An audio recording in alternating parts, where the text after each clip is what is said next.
Marlon, patawad po. Dahil sa ginawa ko, nailagay ko tuloy kayo sa panganib. Oh, Diyos ko. Bakit ka nagsalita ng ganyan? Ano ba ang ginawa mo?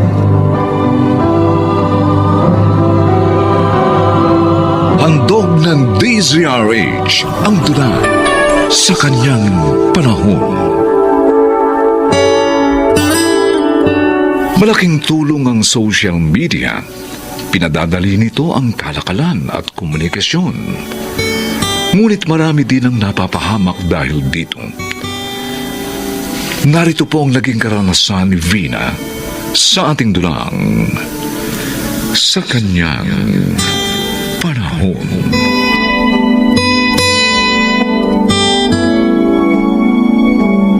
Oo, Karen.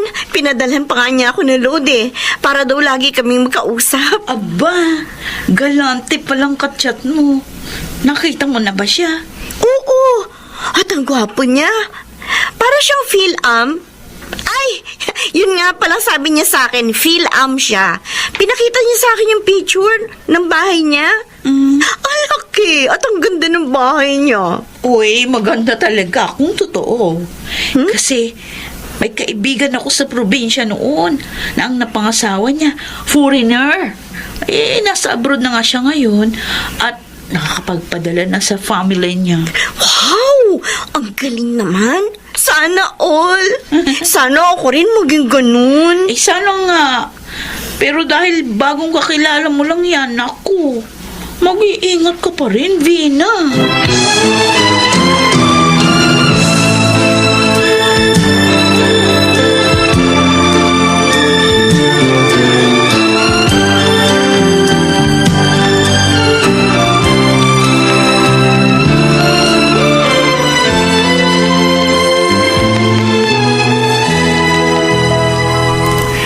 Heto ang sweldo mo, Bina. Ho? Pero Ate Feli, bali lang po ang... In-advance ko na. Para maibigay mo yung kailangan ng mga kapatid mo sa probinsya. Salamat po, Ate Feli. Talaga po kasing kailangan ng kapatid ko ng pera para sa graduation niya. O dalhan mo na rin sila ng dilata at chocolate. Ay, Kuya? Hindi naman namin mauubos ang padala ng mga anak namin. Kaysa sa masira, di itulong na namin sa iba. Matutuwa pa ang Diyos sa amin. Maraming salamat po, Ate Feli, Kuya Marlon. Ang bait niyo po talaga. Mabait ka rin naman kasi. At dapat pa, nagtatrabaho ka kahit wala kami. Tiyak po magugustuhan ng mga kapatid ko ang mga ipadadala ninyo. Ay sana lang, pag nagtagumpay na ang mga kapatid mo, hindi nila makalimutan ang mga pagsisikap mo para sa kanila. O siya, sige. Lumakad ka na. Mag-ingat ka, ha? At bumalik ka rin na maaga dito sa Makalawa. Salamat pinayagan ka ni Mang Marlon at Aling Feli na sumamang mamasyal sa akin dito sa park, Pina. Mabait at maunawain sila, Edong. Isa pa, day off ko naman At saka, may sasabihin din ako sa'yo. Ano yun? Sasagutin mo na ako? Pasensya na ha. Pero hindi yun. Ha? Ano yun? Edo, sana iba na lang ang ligawan mo. Pina. Minobyo na kasi ako Si Justin. Justin? Yung kachat mo na may lahing Amerikano? Paano mo nalaman? Nasabi sa akin ni Karen. Babaeng yun talaga? Huwag ka sanang mainis sa kanya. Nagtanong lang kasi kung sino pang ibang manliligaw mo. At nabanggit nga niya yun. At sinagot mo na pala siya. Oo, 1 buwan na kami. Hindi naman sa nakikialam ako, pero hindi mo pa kilala ng lubusan ng lalaking yun. Gwapo at mabait si Justin. Mayaman pa. Sa kanya, makakaahon ako sa hirap. Mapagtatapos ka pa yung mga kapatid ko. Hindi ka nakatitiyak na mangyayari yun, na talagang gagawin niya. Alam mo, sinasabi mo lang yan dahil binasted kita. Vina. Pwede ba? Huwag mo sirain ang pag-asa ko. At kung gusto mong wag akong tuluyang magalit sa'yo, wag mo nang pipintasan pa ang nobyo ko.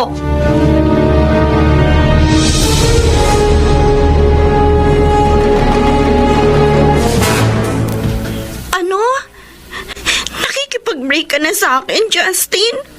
Pero bakit? Ano bang kasalanan ko? Wala, Vina. Basta naramdaman ko na lang na hindi na kita mahal. Ano? Ganun lang? Sama mo naman. Matapos mo makita pati na kaluluwa ko, iiwan mo na lang ako. Pero maaari pa namang maging tayo dahil mahal naman kita talaga.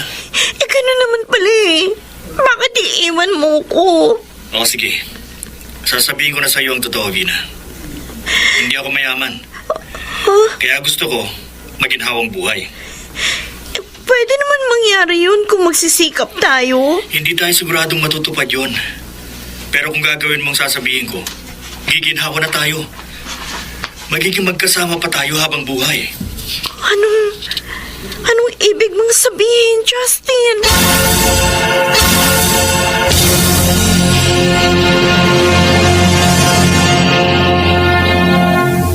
Sabi mo may problema si Vina?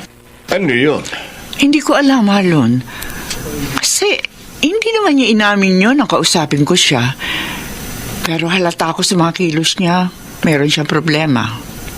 Sa loob ng 5 taong panilbihan ni Vina sa atin, naging tapat siya. Lahat ng problema niya, sinasabi niya. Bakit ngayon ganito siya? Kaya nga nagtataka rin ako. Hindi kaya dahil kay Edong? Baka nagkagalit sila. Hindi niya nobyo si Edong. Ang sabi nga niya, binasa niya yun. Kung ganon, ano problema niya?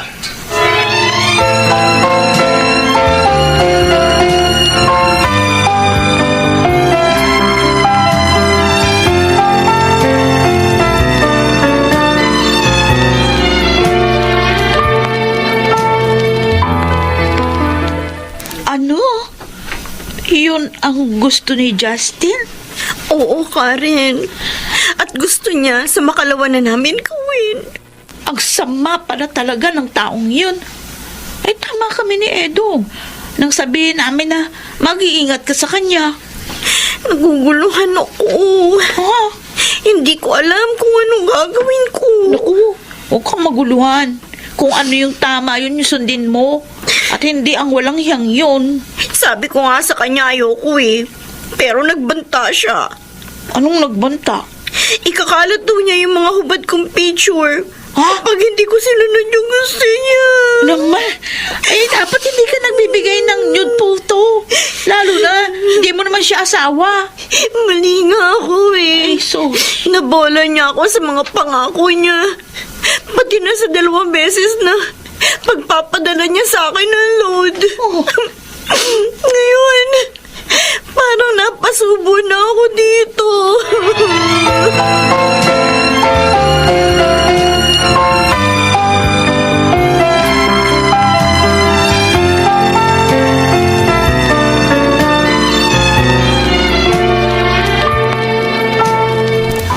Mukhang napakahalaga na sasabihin mo, Vina. Sobra kang seryoso. Oo nga. Tsaka parang naiiyak ka pa. Ano ba yun? Ate Feli, Kuya Marlon, patawad po. Ah, Dahil sa ginawa ko, nailagay ko tuloy kayo sa panganib. Oh, Diyos ko, ano ba? bakit ka nagsalita ng ganyan? Ano bang ginawa mo?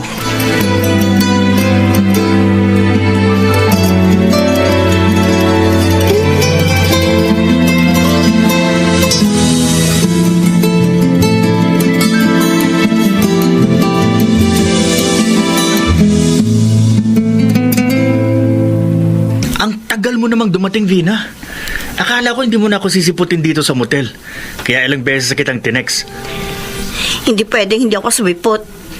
Dahil binabantaan mo ko na ikakalat mo yung mga hubad ko larawan.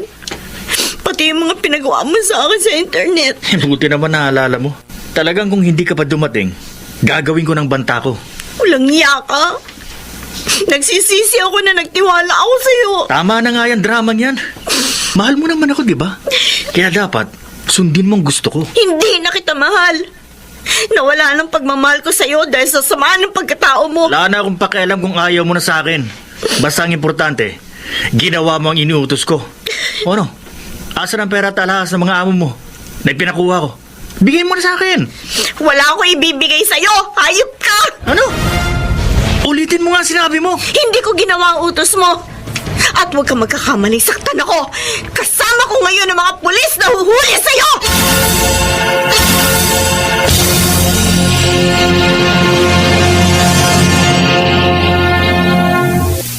Ngayong nakakulong na ang Justin na yon, wala ka ng katatakutan pa, Vina.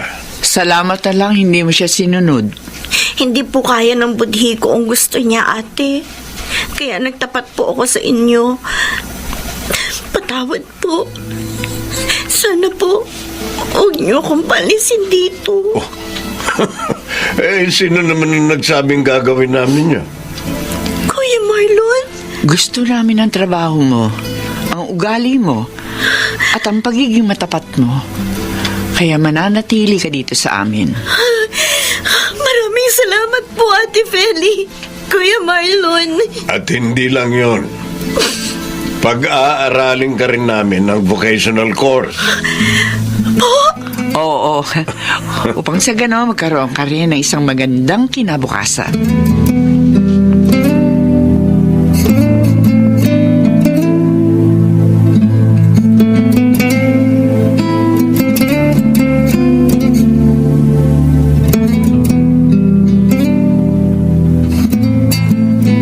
Ang bait talaga ng mga amo mo, Vina. Tama ka, Karen. Kaya nga lalo kong pinagbubuti ang trabaho ko sa kanila. Mapalad din naman sila sa'yo dahil masipag at tapat ka. Salamat sa papuri, Edo. At salamat din dahil hindi ka nagalit sa akin. Nagsabi ka lang naman ng totoo. Ano nga palang meron? At inimbita mo kami dito sa inyo. Gusto ko kasing mag-celebrate tayo. Bakit? Sa abroad na ako magtatrabaho at bukas nang alis ko. Ha? Talaga?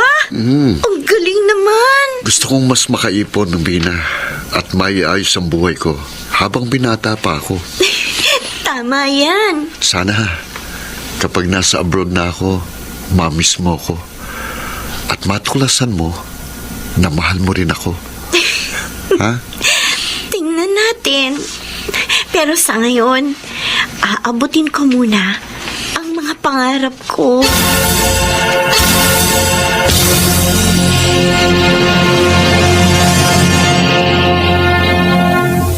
Tuparin ang pangarap sa malinis na paraan upang maiwasan ang mapait na kabiguan sa kanyang panahon.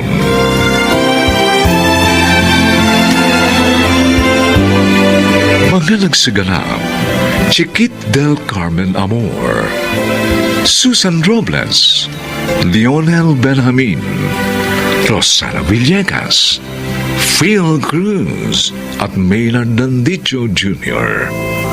Special Sound Effects, Jerry Butiak. Technical Supervision, Eric Lucero at Bong Muyar. Musical Scoring, Buboy Salonga. Ang kasaysayang ito'y mula sa panulat ni Telma Corporal Alcantara.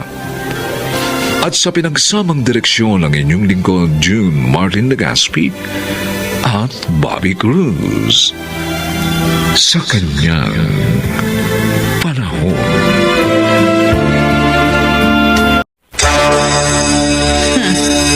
Ngayong alam ko na kung saan kayo naglalagay ng babae mo. Tamang-tama ang asidong ito na isasabi ko sa mga mukha nyo. Para pare-pareho na tayong mga pangit. Tulad ng palagi mo sinasabi sa akin. Masyado mong binusabos ang pagkatao ko. Pwes, magtotoos tayo! Handog ng DZRH ang tula sa kanyang panahon. Paano nga ba ang muling pagbuo sa pagpapahalaga sa sarili matapos ang isang masakit na pagtatatwa. Mga kaibigan, tungayan natin ang naging karanasan ni Gloria sa ating dulang sa kanyang panahon. Dolfo, parang awa mo na. Magbalik ka na sa bahay. Hindi ko kaya, wala ka. Pag hindi ka pa rin tumigil ng kasusunod sa akin, tatadya ka na kita sa mukha. Gloria, piko na ako sa'yo. Sige, kapag hindi ka pa umuwi, magpapakamatay ako. Totoo sinasabi ko. Tatalon ako sa overpass. Ba, di tumalong ka. Siguruhin mo lang na pagbagsak mo sa ibaba, durug-durug na ang katawan mo, ha? Para hindi mo na ako mabuisit. Teka!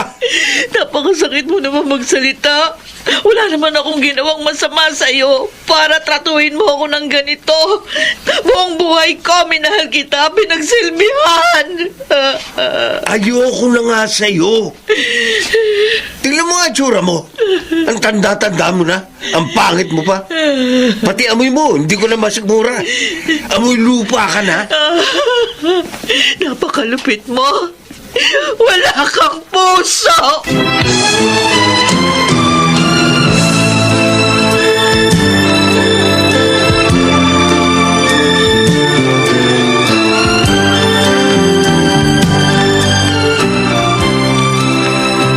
Chang, hindi po ba nagawin rito sa bigasan niyo si inay? Wala na po kasi sa bahay nang magising ako eh. Aba, hindi ah. Maaga akong nagbukas ng tindahan pero hindi pa siya sumisilip dito. Ang inaalala ko po, baka hinahanap na naman si Itay. Ang mahirap pa, baka madisgrasya sa kasusunod kay Itay. Mabiblis ang mga sasakyan sa highway.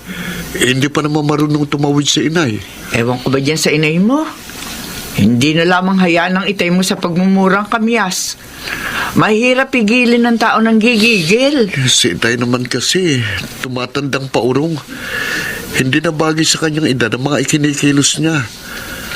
Halos hindi na nga po umuwi ng bahay. Basta ang alalahanin natin ang nanay mo. Ang mabuti pa sasara ko muna itong tindahan. Oo. Tutulungan kitang hanapin siya. Ay, Masyado rin ako nag-aalala sa ibinalita mong yan. maraming salamat po, Chang. Hindi na rin po ako makapasok sa trabaho hanggat hindi umuwi si nanay. Nagkapatong-patong na po mga projects na inaasikaso ko sa marketing company nang dahil sa kahanap sa kanya.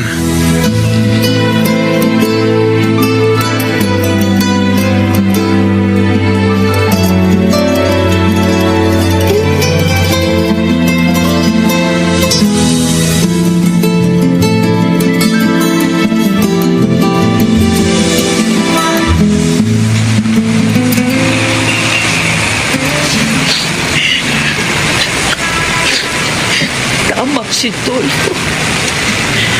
Kapag tumalon ako sa overpass na ito, kailangan patay na ako pag bumagsak sa ibaba.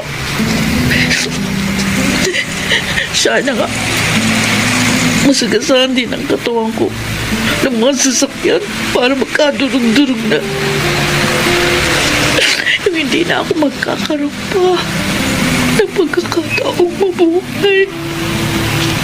Para makalaya na rin ako sa pananakit nito ako sa damdamin ko. Gusto ko na talagang mamatay. Gusto ko nang mamatay. Hoy! Mister! May bawal pong tumayo riyan sa ibabaw ng overpass! Delikado! Bumabaho kayo! Papalapit na dito ang gwardiya.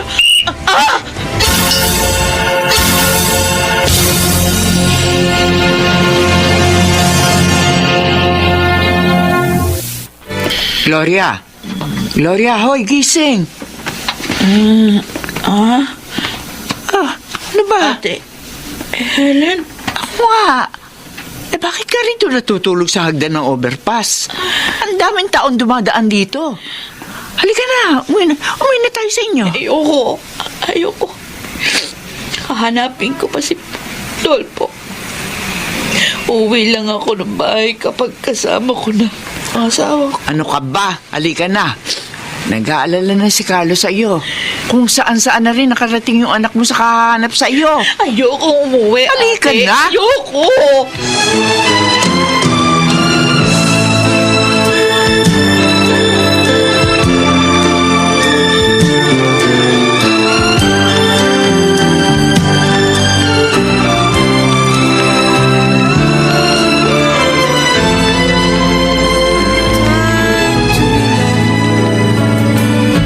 Yung ipinangako mong maraming pera. Baka ako nakakalimutan mo, Dolfo. Huwag kang mainip, Mimiko. Nag-file na ako ng disability claim. Sa'yo lahat mapupunta ang pera makukuha ko ron. Promise? Oo, promise na promise. Mabuti pa. Pera na sa barong-barong na tinitiran mo. Ha? Doon masusolo kita. Masyado na naman akong nasasapik sa iyo eh. Trust in me, our love will ever last.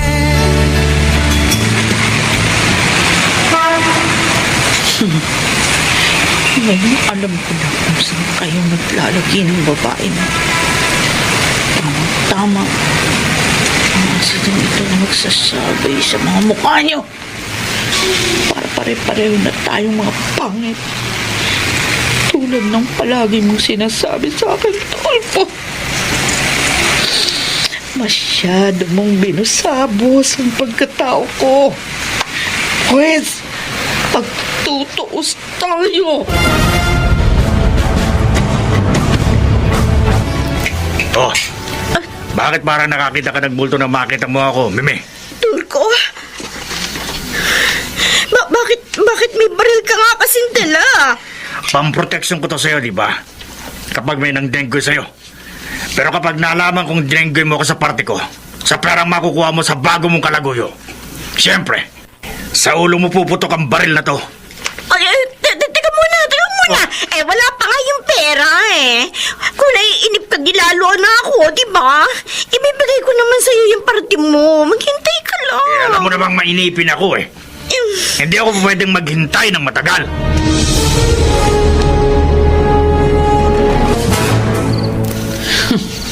Ako at ang dala kong botelya ng asidong ito ang sisingil sa atraso sa akin ni Dolfo at ng kanyang babae.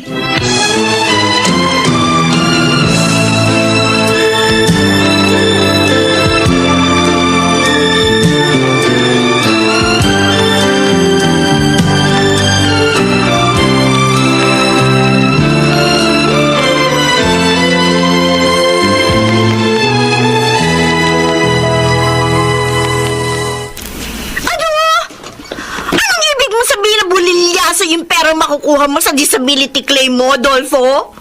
Nabisto nga kasi ng doktor ng agency na sumuri sa x-ray result na sinamit ko na hindi akin yung negative nung x-ray.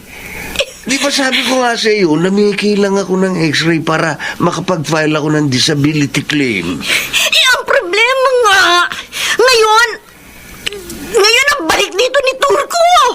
Sino ba kasing turko yun? Huwag mo sabihin bukod sa akin. Kalaguyo mo rin yun, Mimi.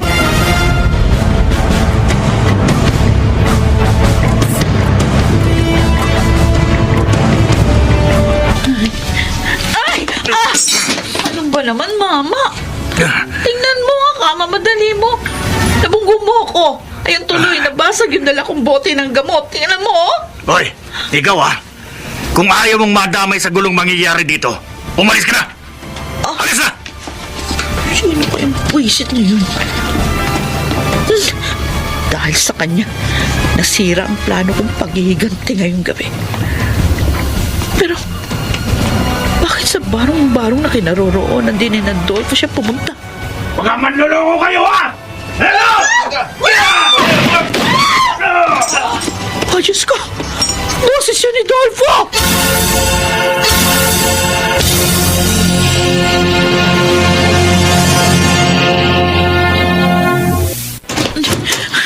Nay!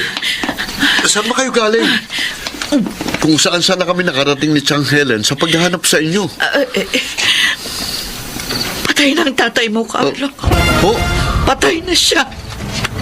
paano nung nalaman? At paano nangyari?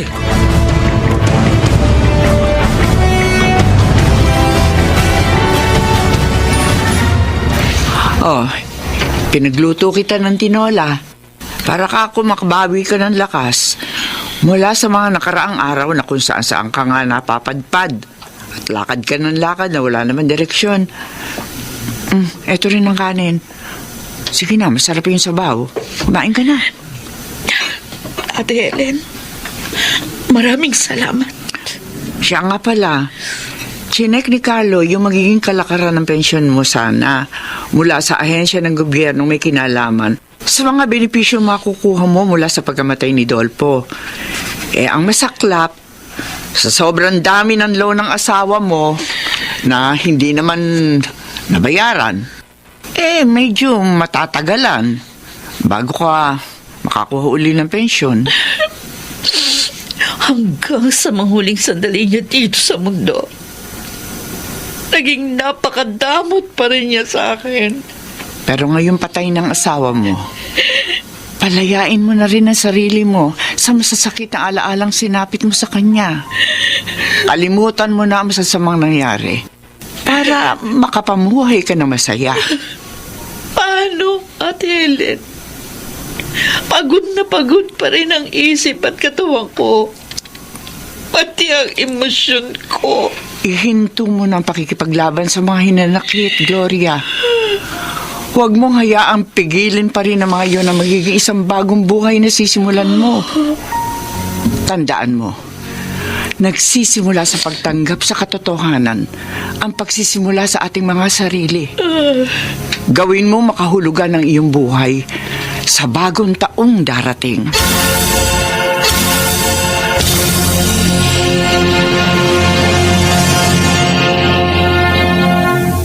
Maraming hinihingi ang buhay, ngunit habang dumaraan sa proseso nito, matutuhan pa rin isabuhay ang mga bagay na kaaya-aya at kapaki-pakinabang sa muling pagbangon para sa pakikibaka rito sa kanyang panahon.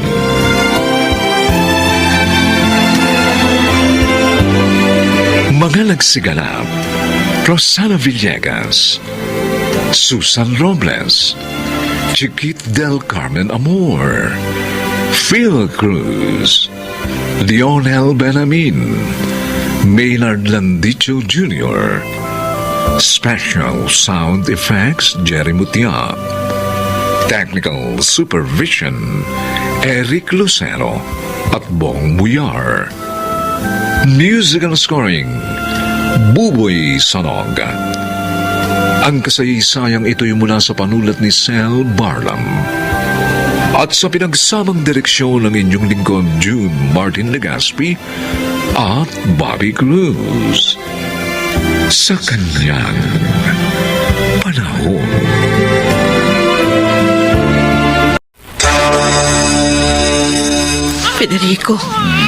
Federico gising. Federico. Bakit ba, Isabel?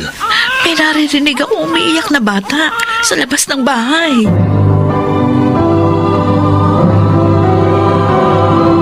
Handog ng DZRH ang tula sa kanyang panahon.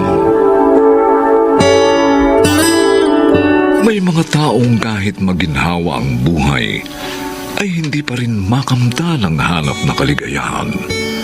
Ito'y dahil nananatiling may kulang sa kanilang buhay.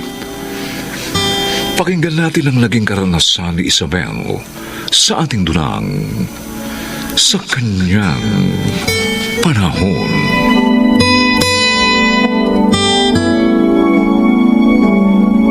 Chairman, maupo kayo.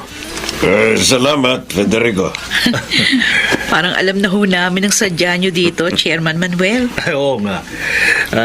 Gusto nyo alamin kung mamimigay uli kami ng gift bag para sa mga mahihirap na bata dito sa ating barangay ngayong Kapaskuhan. Mahusay pala kayong manghulang mag-asawa. Alam nyo kasi, marami kayong napaligaya nang gawin nyo yun last year. Ay, naging masaya rin kami, Oo Chairman. nga po, Chairman. Kaya naipasya po namin na maglingap uli sa kanila ngayong Paskong ito. Naku, salamat. Marami na namang sasaya ngayong Pasko dahil sa inyo. Maiba ako. Ha, Nabalitaan ko may pinuntahan kayong bahay ampunan. opo. Ang totoo nga, marami na ho kaming pinuntahan. Pero hindi pa rin kami makahanap ng maaampo namin.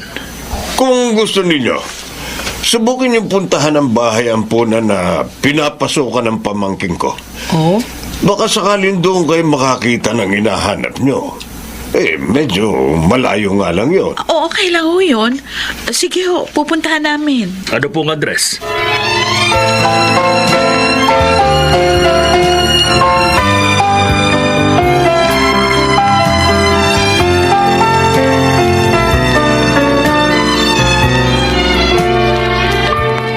Dala ko na ang mga ibibigay ko para sa gagawin yung lingap ngayong Kapaskuhan. Salamat, Antonio. Oh, Federico, mukhang masyadong malayong pinuntahan nyo ha. Parang matamlay ka eh. Siguro dahil sa pagod. Kaya ko namang tiisin yung pagod. Malungkot lang ako dahil wala rin kaming nagustuhang bata sa bahay ampunan na sinabi sa amin ng aming chairman. Ganun ba? Oo. Tawa na ako kay Isabel. Alam kong sabik na siyang magkaanak kami. Tiyak yun. 16 years na kayong kasal at hindi nga nagkakaanak pa dahil sa diferensya mo. Hindi ko na alam kung saan pa kami maghahanap upang makakita ng maaari naming ampunin. Ano ba kasi ang gusto nyo sa batang aampunin? Yung kamukha nyo? Ay, hindi naman ganoon, Antonio. O ano, Federico? Yung pagkakita namin sa bata, yung madama namin sa aming puso na siyang ibig naming kunin.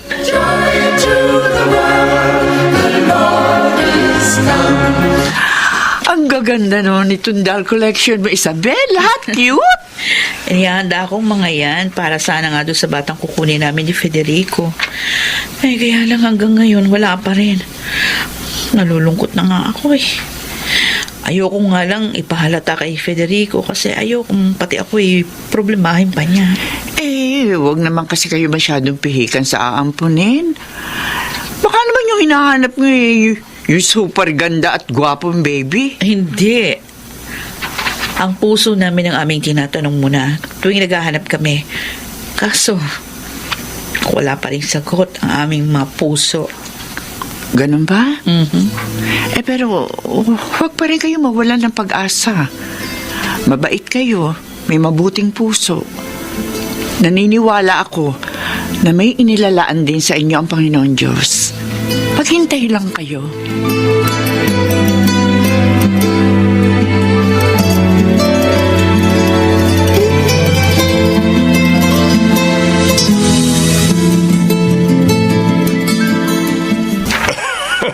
Masayang-masaya ang mga nakatanggap ng tulong niyo, Isabel. Oo nga ho, Chairman Manuel. Meron ng pang Noche Buena, meron pa silang pang Medianoche.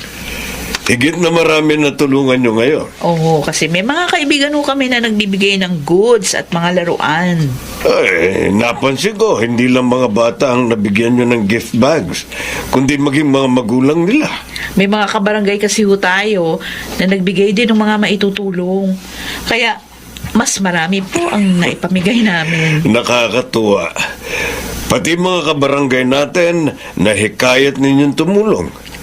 Maganda talaga kayong halimbawa sa mga tao. Sana laging ganito.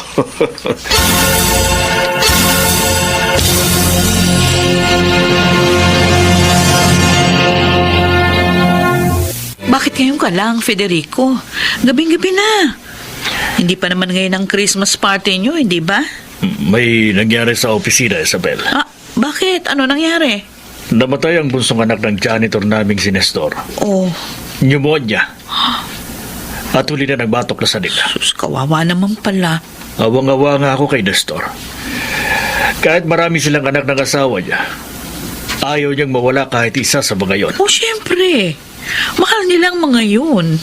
Sumama ako sa kanya sa ospital. Binigyan ko na rin sila ng tulong. Tama.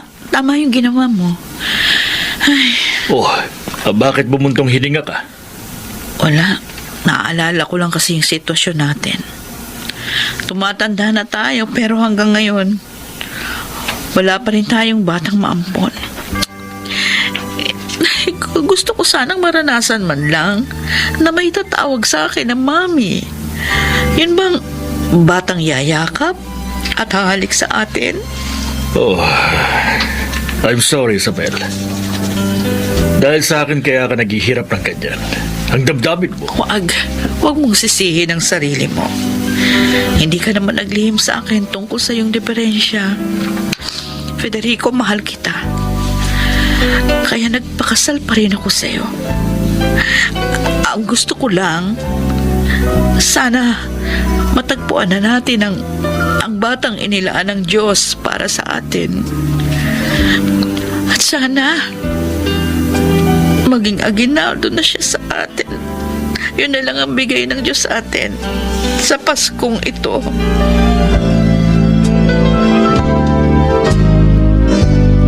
Ayun, si Aling Isabel. Kausap ang kaibigan niya. Nakikita ko sila mula dito sa pinagkukublihan ko. Sige na, sumama ka na sa Christmas party namin. Para mabawasan yung lungkot mo. Total, binayagan ka naman ni Federico. Jonah, alam mo namang wala akong hilig sa mga party-party na yan. Mas gusto ko pang mag-alaga ng bata. Kaso nga, wala ka naman batang aalagaan. Aling Isabel, tanggapin niyo kaya ang anak ko? Kung kakausapin ko kayo, ganung malita na pihikan kayo sa pagpili ng batang aampunin.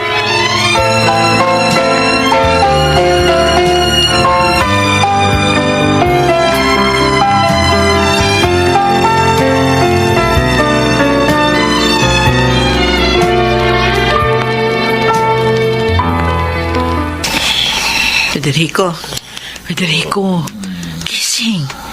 Federico, Oh, bakit ba, Isabel? may naririnig akong umiiyak na bata sa labas ng bahay. Ano? Oo nga, ano? Meron nga. Sinong tao sa labas ng bahay natin sa ganitong oras? Ewan. O, halika tingnan natin. Oh, sige. Nakapagtataka naman. Bakit may tao sa labas nitong bahay? Oh. Isabel, may bata nga. Tingnan mo. Nakabalot siya sa kumot. Kawawa naman siya. Baka giniginaw kaya umiiyak. Paano napuntang batang yan dito? May natanaw ako naglalakad na babae. Siguro galing sa dito. Susundan ko siya. Huwag na. Iniwan niya rito yung bata eh. Di ibig sabihin, para sa atin siya. Isabel, Huwag mo na siya sundan. kailangan pa natin makatiyak. Susundan ko pa rin siya.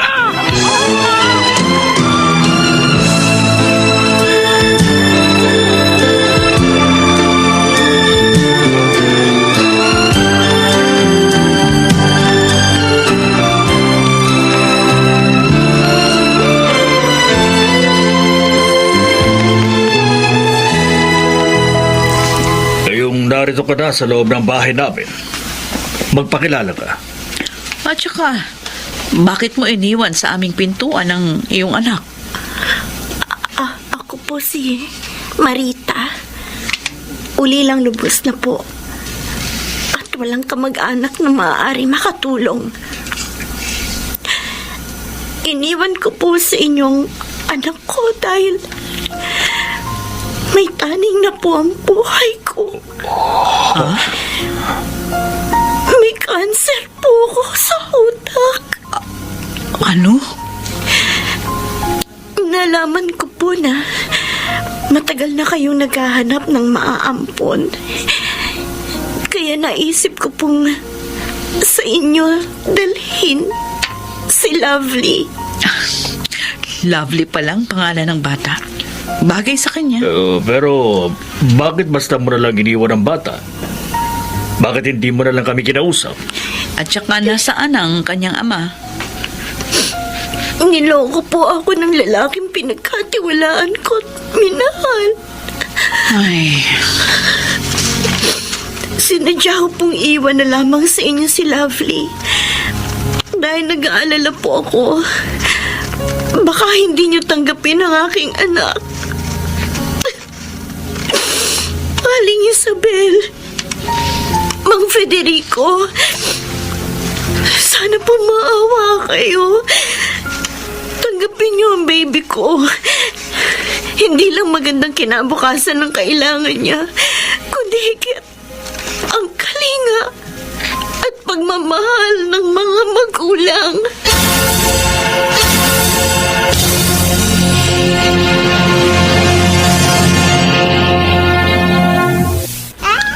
Aba, sino tong cute na baby na tawa ng tawa habang naglalaro dito sa crib? anak namin siya, Chona. Hoy, nakapag-ampo na kayo? Oo, Saan kayo nakakuha? Tsaka paano?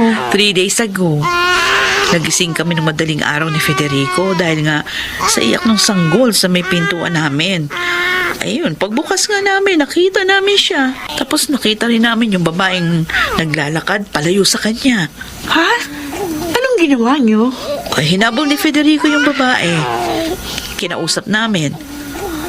Yun nga, nalaman namin na siya nga yung ina ng bata. Ay, my God. Ay, bakit niya iniwan yung anak niya? Wala siyang kamag-anak na maaring tumulong sa kanya. At may taning ng kanyang buhay. Ang payat-payat na nga eh. Ibig sabihin nun, may iiwan ang kanyang anak sa makapagbibigay ng kalinga at pagmamahal sa bata. Eh, ang tanong, gusto ba ng puso niyo ang batang yan? Kaya inampun niyo. Oo. Unang kita pa lang nga namin, may naramdaman na kaming kakaiba para sa kanya.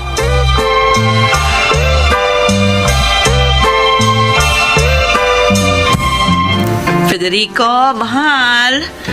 Noche buena na. Halika na, kumain na tayo. Ay, narito na kami ng baby natin. Oo. Bakit sinama mo pa si baby? Hindi ba tulog siya kanina sa crib? Eh, nagising ng palis na ako eh. Kaya kinarga ko na lang. Ah, siguro gusto rin niyang makapag-noche buena. Oo, tama. Makikipag-noche buena siya sa Baka atin. nga. Alam mo naman, matalinong bata ito.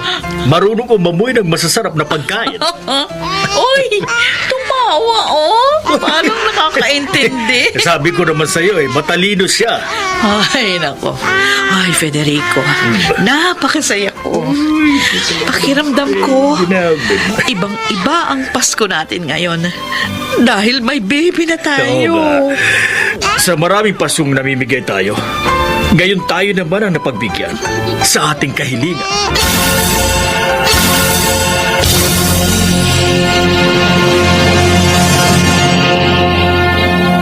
Lahat ng kahilingan ay may katugunan. Magtiyaga lamang maghintay ng biyaya mula sa Diyos sa Kanyang panahon.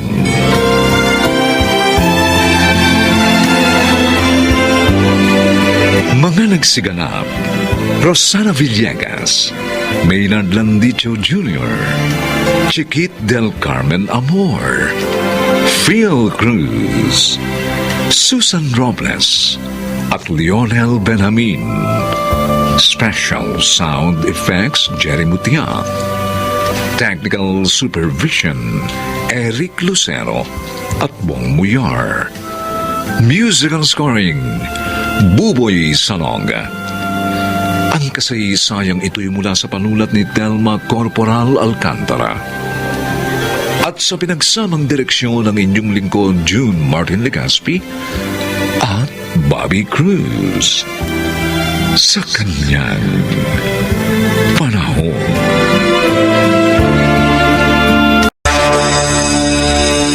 Aalis na tayo sa lugar na ito. Dahil ayoko ng ganitong buhay. Wala tayong katahimikan. Ayokong mabuhay kayong dalawa sa giyera at puro kaguluhan.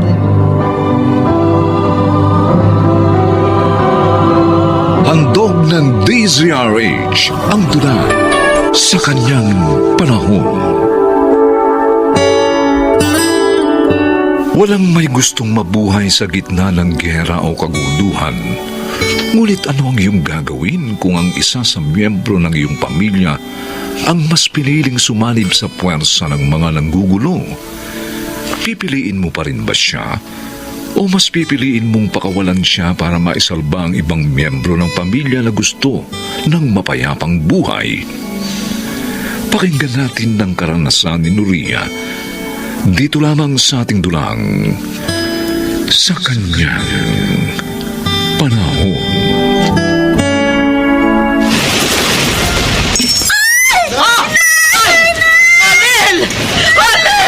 Tumapalang kayo! Huwag kayong tatayo! Matatamaan kayo ng mga bala! Huwag kayong matakot mga anak. Nandito lang ako.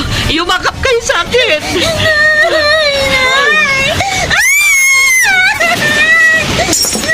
Nuria! Tumakas na kayo ng mga bata! Doon kayo dumaan sa likod bahay! Pero Halil, paano ka? Huwag niyo na akong alalahanin! Sige na! Tumakas na kayo! Kami na ang bahala dito! Halil. Umalis na kayo dito! Iligtas mo na ang mga anak natin! Oh, sige, mag-ingat ka.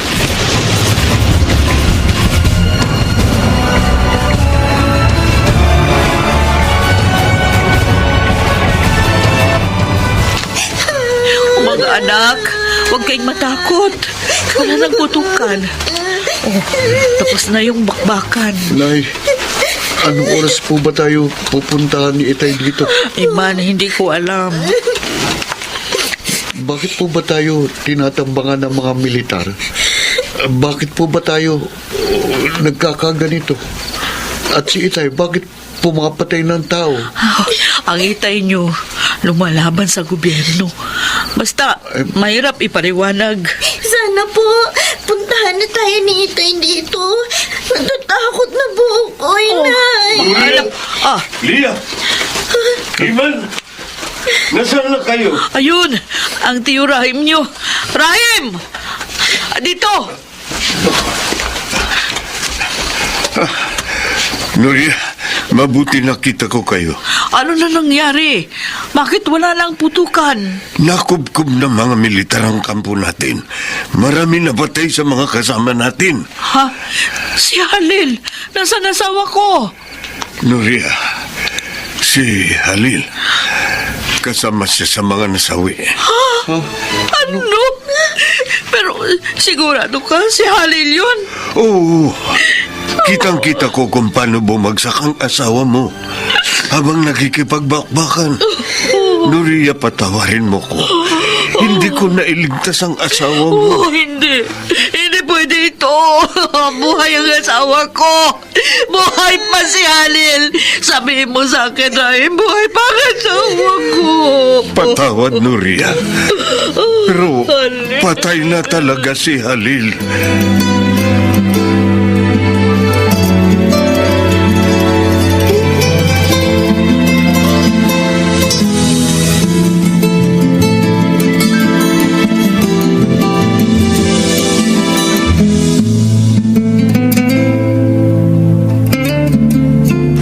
Inay, saan ba tayo pupunta?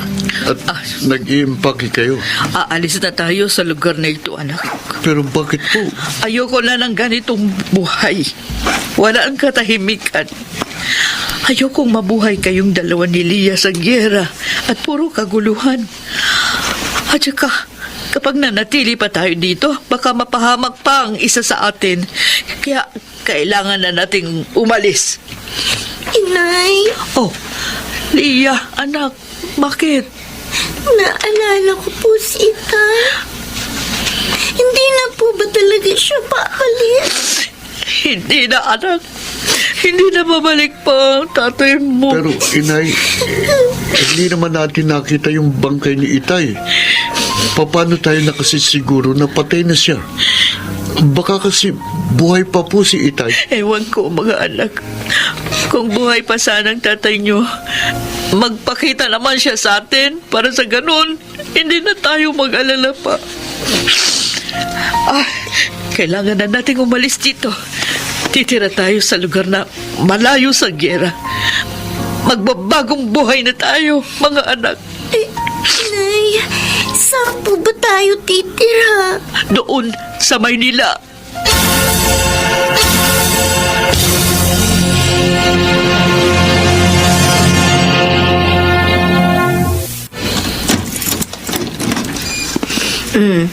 Ito yung natitirang bakanteng kwarto sa amin. Eh yun nga lang, mukhang maliit yata ito sa inyo ng mga anak mo. Ay, hindi po, Aling Asun. Pwede na po ito sa amin. Kukunin ko na po ito. Bale, 1,000 kada buwan ang magiging upa ninyo dito sa kwarto. Tapos kailangan may 1 buwan din kayong advance. Opo. Sige po. O siya, sige. Pwede na kayong mag-ayos ng mga gamit ninyo. Tapos mamaya mag-usap ulit tayo para sa kontrata. Opo.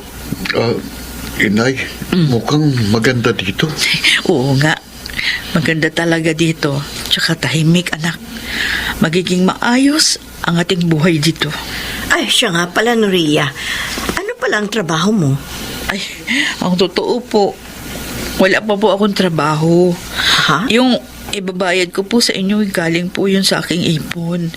Pero bukas na bukas din po, maghahanap po ako ng trabaho. Ako, tamang-tama. Yung kapatid ko kasi, si Anita, ay may tindahan sa Quiapo. Doon, sa Raon. Nagtitinda kasi siya ng mga cellphone at gadgets. Tapos may cellphone repair shop din siya. Ay, nangangailangan siya ng tindera. Baka interesado ka. Ay, opo. Interesado ako, Aling Asun. Pwede po ako maging tindera. Ay, mabuti kung ganun. O sige, kung gusto mo, pagkatapos mo dyan, samahan kita kina Anita. Ipakikilala kita sa kanila. Sige po. Naku, maraming salamat po.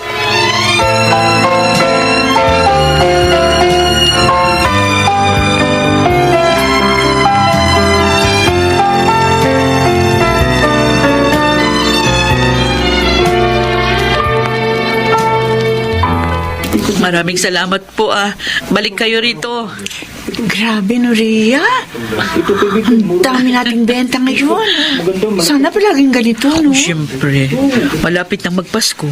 Kaya maraming tao dito sa Raon. Siya nga pala, Noria. Oh, Hindi ba biyuda ka na? oo. O bakit mo naman natanong? May bala ka pa bang mag-asawa? Oh, Nelia. Ngayon hindi ko muna iniisip yan. Pero sakaling merong magkagusto at manligaw sa'yo, kahit na hindi Muslim na katulad mo, tatanggapin mo ba? Tatanggapin ko naman. Kung talaga bang mahal niya ako, bakit hindi? Kung hindi naman Muslim tulad ko, pag-iisipan ko. Tika nga, bakit mo naman tinatanong yan sa akin? Kasi mukhang may gusto sa'yo yung anak ng amo natin. Ha? Si Kuya Amir. Paano mo naman nasabi? Paano pag nandito siya, sa'yo siya madalas nakatingin. Tapos, di ba, ang bait-bait niya sa'yo? Naku, Nelia, pwede ba? Huwag mo lang isipin yun. Anak siya ng ating amo. Tindera lang ako. Mukhang malabong magkagusto sa akin si Kuya Amir. Ano, mga anak?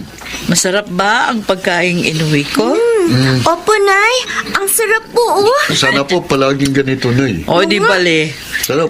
Dudoblihin ko pagsisikap ko sa trabaho para palaging masasarap ang kakakainin nyo. Ay, oo nga pala. Namiss nyo pa ba ang tatay nyo? Opo, Nay. Ako rin, Nay. Sana buhay pa po si Itay. Mga anak, kung sakaling magmamahal ulit ako, papayag kayo? Opo, Nay. Basta po mabait yung susunod po namin magiging tatay. Ikaw, Iman. Nay, bakit pa po kayo magmamahal ulit? Hindi niyo na po ba mahal si Itay? Mahal ko pa rin ang itay ninyo. Pero kasi mga anak, gusto ko ulit maging masaya sa buhay. At saka, gusto ko rin may makatuwang ako sa pagpapalaki sa inyo. Bakit, Nay? Hindi po ba kayo masaya sa amin? Masaya ako kapag kasama ko kayo. Pero syempre, iba kapag kasama ko yung taong mahal ko. Inay, sino po yung bago niyong love? Si Amir, yung amo ko. Nagtapat na rin siya sa akin. Sabi niya mahal niya ako. Handa siyang maging tatay sa inyo. Oh, Mabuting tao si Amir, mga anak. Alam ko, magugustuhan niyo rin siya bilang pangalawa ninyong ama. sige po, Nay. Kung saan kayo masaya, doon na rin kami ni Lia. Opo. Oh, ay, sandali mga anak ha. May kumakatok sa pinto. Baka si Aling Asun. Sandali, silipin ko muna.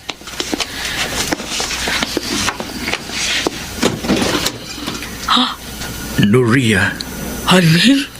Buhay ka?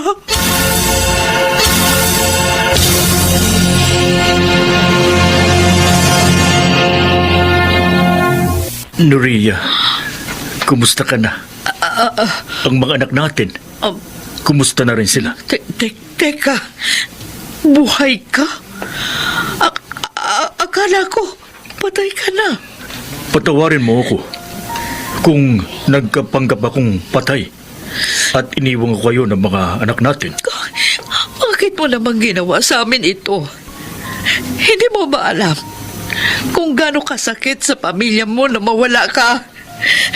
Halil, kung alam mo lang, kung ilang buwan akong umiyak sa sobrang pag-aalala sa'yo. Sina Iman at Lia, sobra din silang naapektuhan sa pagkamatay mo. Tapos ito ka ngayon, buhay ka pa pala. Nagsinungaling ka lang sa amin. Maria, nagawa ko lang yun kasi gusto ko mailayo kayo ng mga anak ko sa gulo. Nagpanggap akong patay para hindi ninyo ako hanapin pa. Masakit para sa akin na iwanan ang pamilya ko. Pero inalala ko lang yung kaligtasan at kinabukasan ninyo. Halil, Nuria, pwede ko bang makita ulit ang mga anak ko? ay sandali. Tatawagin ko sila. Iman! Lia! Halika kayo dito. May gustong bumisita sa inyo. Sino po ang gustong bumisita? Iman, Tay, Lia, mga anak ko. Tay, buhay kayo. Uy, Tay. Payakap nga sa mga anak ko. Oh, Tay. Patawarin niyo ako, mga anak ko. Kung iniwan ko kayo, ginawa ko lang yun kasi ayoko nang madamay kayo sa gulo. Itay, magkakasama na po ba tayo? Mabubuo na po ba ang pamilya natin? O aalis pa rin kayo dito? Anak, pagkatapos ng ilang ligaw kong pagninilay-nilay, napagpasyahan ko, susuko na lamang ako sa batas. Sigurado ka? Oo, Nuria. Dahil nakukonsensya na ako sa ginagawa ko. At saka, napagtanto ko na kung mananatili akong rebelde, malaking tsansa na mamatay lang ako. Ayoko mangyari yun. Hanggat maaari, gusto ko pa rin makita at makasama kayo. Alam ko makukulo ako ng mahabang panahon, pero nandiyan naman kayo para dalawin ako sa bilangguan. Okay na sa akin yun. Tsaka, gusto ko na rin mabuhay ng payapa. Kung ganun, sasamahan kita na sumuko sa mga pulis. Huwag na. Delikado. Baka madamay pa kayo. Tsaka huwag ka mag-alala. Susuko ako, nagpapayapa. Itay. Huwag kang umiyak, Lia. Pangako, makikita niyo pa rin ako. Halil, Huwag kang mag-alala. Dahil hindi pa ito ang huli nating pagkikita. mag-iingat ka. Kapag sumuko ka na, pangako ko sa'yo, lagi kitang dadalawin sa kulungan. At palagi kong isasama ang kaligtasan mo sa aking dasal kay Allah. Oh, salamat, Nuria. Napakaswerte ko. At ikaw ang naging asawa ko.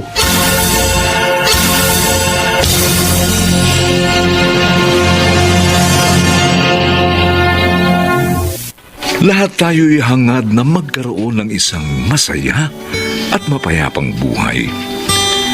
Yung malayo sa sakuna, panganib o anumang kaguluhan.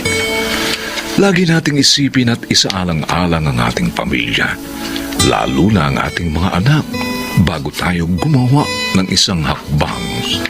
At palagi din nating tatandaan na magiging payapa lamang ang ating buhay kung wala tayong tinatapakang tao sa kanyang panahon.